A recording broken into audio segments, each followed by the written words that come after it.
रात के 12:30 बज रहे थे। कृति ने एक हाथ में सैंडल्स पकड़े हुए थे और दूसरे से ट्रॉली बैग संभाला हुआ था। वह दरवाज़ा खोलकर निकलने ही वाली थी कि लाइट ऑन हुई। कृति ने बौखला कर देखा तो पापा हैरान से खड़े थे। भाग क्यों रही हो? चलो मैं पहुंचा कर आता हूँ जहाँ तुम्हें जाना है। सैंडल्स पहन लो। उन्होंने बिना क्रोध किए उसके हाथ से बैग लेना चाहा। पापा, कृति को कुछ समझ ही ना आया कि वह क्या कहे। चलो आओ, पापा ने दरवाज़ा खोला। कृति का दिमाग इस स्थिति के लिए तैयार न था। वह चुपचाप उनके साथ चल दी। जिस लड़के राहुल से वह विवाह करना चाहती थी वह न माँ को पसंद था न पापा को, लेकिन वह अड़ी थी क्योंकि बालिग होकर अपने पैरों पर खड़ी थी। उसे इस बिंदु पर आकर वही माँ बाप दकियानूस लगने लगे जिन्होंने सदैव उसका साथ दिया, भरपूर प्रेम दिया, मनचाहा करने दिया था। शायद यह पहली बार था कि उसकी पसंद से माँ और पापा को इत्तेफाक नहीं था। राहुल का मोटरसाइकिल का सर्विस सेंटर था जैसा कि उसने बताया था, लेकिन जब पापा ने वहाँ जाकर मालूमात की तो पता चला कि वह वहाँ पर मैकेनिक था। फिर कैसे मान जाते पापा? उन्हें बस यही लगता रहा कि राहुल ने कृति को झूठ बोलकर प्यार के जाल में फंसाया है। कृति ने राहुल से कैफियत चाही तो उसने मोहब्बत की दुहाई देकर उसे समझा लिया। कृति के ऑफिस के ठीक सामने था वह सर्विस सेंटर। उसके मालिक उसे बेटी की तरह मानते हैं। कृति से बात बिगड़ने पर राहुल ने यही कहा था। राहुल बहुत हैंडसम था और उसे इसका दुरुपयोग खूब आता था।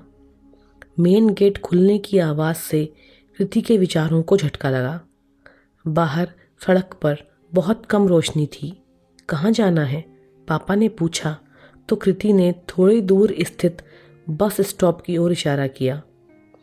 वहाँ आकर वे रुके ही थे कि एक कार वहाँ आई जिसमें राहुल समेत 3 लड़के सवार थे।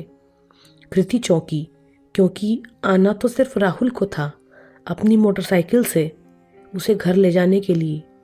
राहुल ने बताया था कि उसके घर में किसी को उनकी शादी से कोई आपत्ति नहीं थी। फिर जल्दी ही उनकी कोर्ट मैरिज तय थी। तुम मांगी हुई कार क्यों लाए हो? और ये 2 लोग कौन हैं? कृति में कार में अगली सीट पर बैठे 2 लड़कों की तरफ इशारा किया। राहुल को कृति से इस सवाल की उम्मीद नहीं थी तो वह ये वो करने लगा।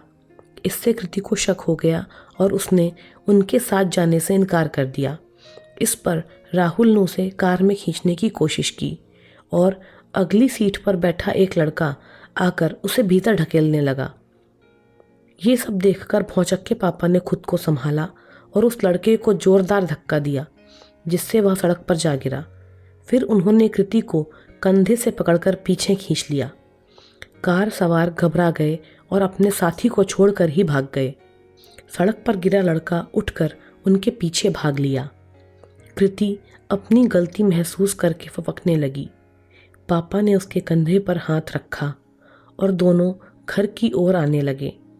जिंदगी में पहली बार उन्हें अपनी कच्ची नींद पर फक्र हुआ और शायद कृति को भी।